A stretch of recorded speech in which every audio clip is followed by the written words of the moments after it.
Hi, my name is Lori Carrillo, and I am giving my second career presentation for Intro to Marriage and Family Studies. The career profile that I've chosen this time is life coaching.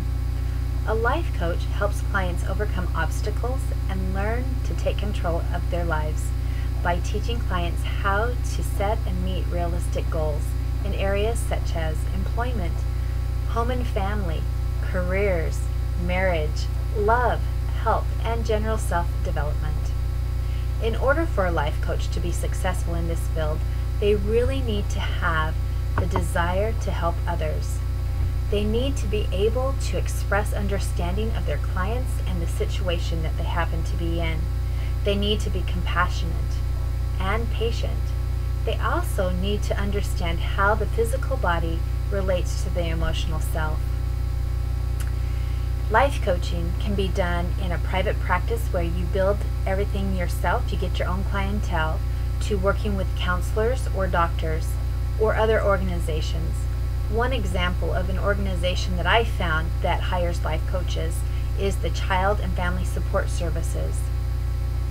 This organization helps people across the state of Arizona to increase their emotional health, to improve relationships, and to address challenges and challenging behaviors that they might be struggling with at the time.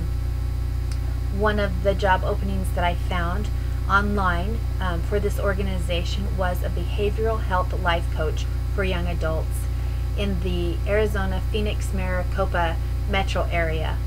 I found this information out online, and some of the things that it gave was the working environment that's required for this job would be that you have to be very, very flexible in your work schedule, because you will be required to work afternoons, evenings, mornings, and some weekends, so you have to be flexible.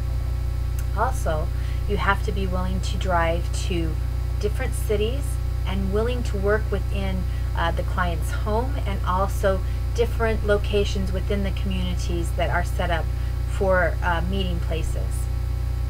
Some of the job tasks that are required as a life coach is that you need to be able to identify, explain, and train clients in strategies to reach their individual goals. You need to have the ability to be a mentor and to teach and train life skills. You need to be able to role model and to teach personal care to these individuals. Also, you need to be able to build a family support that's tailored to strengthening the needs of each individual family. You need to be able to effectively build relationships and to inspire hope for a positive future. You also will need to be able to document all interactions, recommendations, including skill assessments.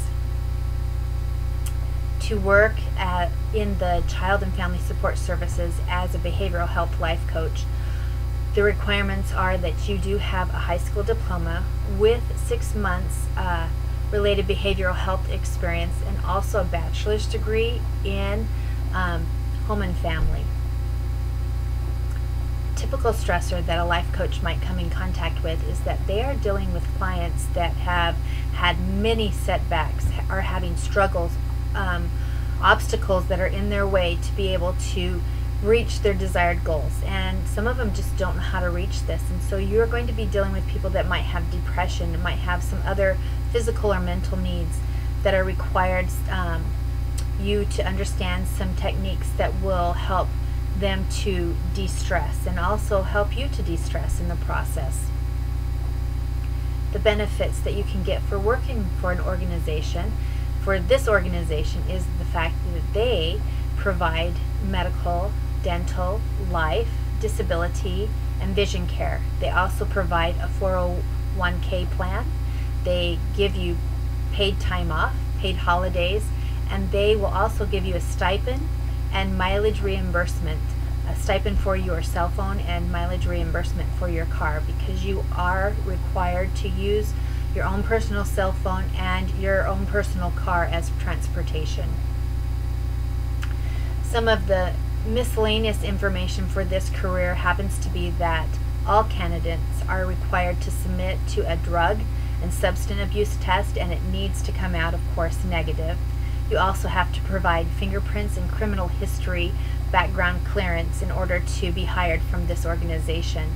Once you're hired, this organization does require that you are certified in CPR, first aid, and therapeutic crisis intervention. They will provide the training for these courses, but you will need to be certified in order to start going out into the field and work. You will also need to have some reliable transportation, which includes showing proof of insurance, current insurance, and also an acceptable driving record. Now, the starting salary range for being a life coach for this organization starts around $23,000. If you go into the private practice or are working with some counselors or doctors, oftentimes that range will go all the way up to $200,000, depending on what exactly you're doing and if you are in the private sector versus working for an organization. In conclusion, I would just like to point out that the benefits of working for an organization is that they do give you benefits that they will pay for, the medical and things like that, though the salary will be a much smaller salary, versus if you go into the private sector, then you have to be very self-motivating. You have to be the one that gets all the clientels. You have to be the one that makes sure that you take care of your own health care and your dental and things like that. But you also have the opportunity to earn a lot more money in the private sector as a life coach. So really it's the personal decision on if they want to be in the private practice as a life coach versus being working with an organization that perhaps will give you that clientele and the benefits that you're seeking, and it will be entirely up to you. So thank you for watching my presentation.